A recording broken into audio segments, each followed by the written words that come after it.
অথচ মাননীয় সংসদ সদস্য, আসসালামু আলাইকুম। আমি একজন নতুন মানুষ, আমি 15 বছর কথা বলতে পারিনি।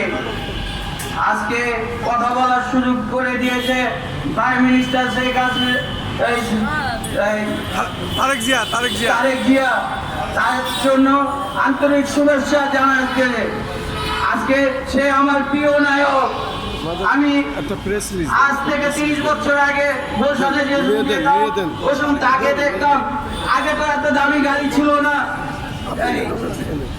এই মিত্রবিশি গাড়ি ছিল পাজারো। সেই পাজারো দিয়ে গুলশান থেকে আসতো।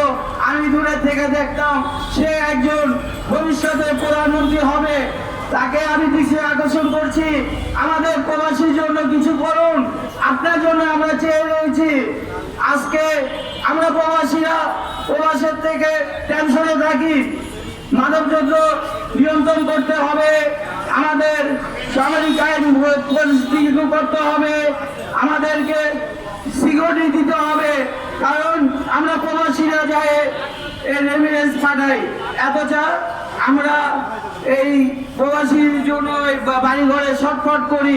কারণ আমাদের ফ্যামিলির কোনো নিরাপত্তা নেই, আমাদের বাল বাচ্চার কোনো নিরাপত্তা নেই। যেতে আমাদের নিরাপত্তা দিতে হবে, আমাদেরকে নিয়ে কাজ করতে হবে, রেমিটেন্স যুদ্ধ পাঠাইতে হবে, তারপরে এই দেশের সরকার চলবে। আমাদের জন্য, প্রবাসীর জন্য আন্তরিক শুভেচ্ছা জানাচ্ছি। আসসালামু আলাইকুম। ওয়ালাইকুম সালাম।